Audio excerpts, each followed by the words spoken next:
நண்பர்களுக்கு வணக்கம். இன்றைக்கி நம்ம மண் சட்டியில் மிளகு ரசம் எப்படி வைக்கிறதுன்னு பார்க்கலாம். அதுக்கு நான் வந்துட்டு மிக்சியில் வந்து அரைச்சி எடுத்துக்க போகிறேன்.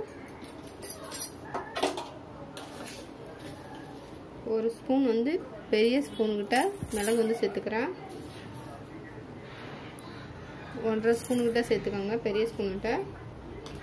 ஜீரகம் வந்து ஒரு 1/2 ஸ்பூனு. இது கூட கொஞ்சம் மிளகு சோம்பு.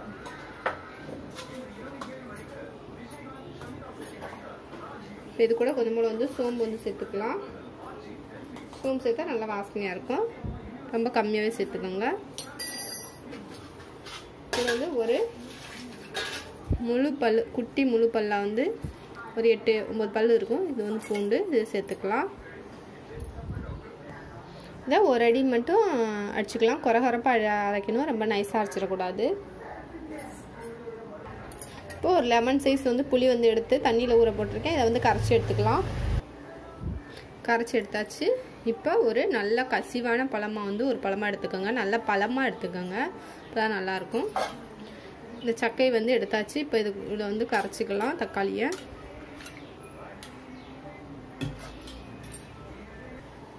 இப்போ அடுப்பு பற்ற வச்சாச்சு. கடாய் வந்து நல்லா சூடாக இருக்குது. மண் சட்டி. கொஞ்சமாக வந்துட்டு எண்ணெய் விட்டுக்கோங்க. ஒரு ஸ்பூனோட கம்மியாகவே. ரசத்துக்கு வந்து எண்ணெய் வந்து கம்மியாக தான் சேர்க்கணும். எண்ணெய் காஞ்சிச்சு. காஞ்ச மிளகா, ரசத்துக்கு வந்து காஞ்ச மிளகா தான் சேர்க்கணும். 3 மிளகாயை வந்து 2ஆக கிள்ளி போட்டு சேர்த்துருக்கேன். கொஞ்சம் மிளகா கருவேப்பிலை.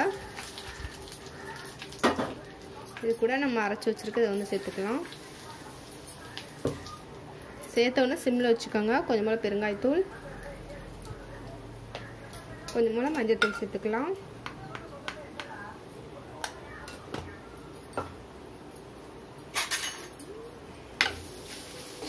லேசாக வந்து வதக்கிக்கோங்க. நல்லா இப்போ வதக்கும் சூப்பராக ரசத்தோட வாசனை சூப்பராக இருக்கும்.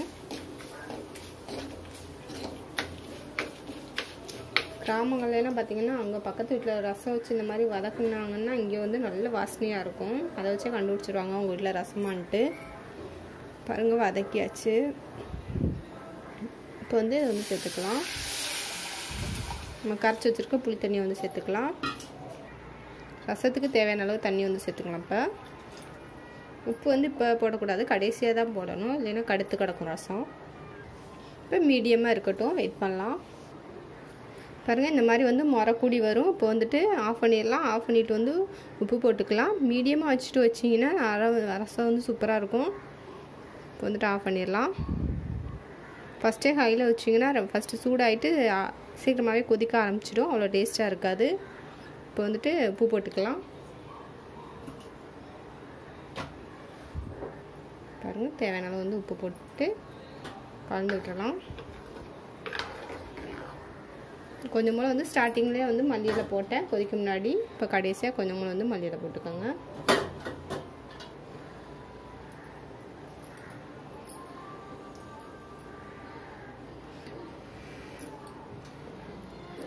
ரொம்ப சூப்பராக இருக்குது. என்னோட இந்த பதிவு பிடிச்சிருந்ததுன்னா லைக் பண்ணுங்கள். இவ்வளோ நேரம் என்னோடய பதிவை பார்த்தவங்களுக்கு ரொம்ப ரொம்ப நன்றி.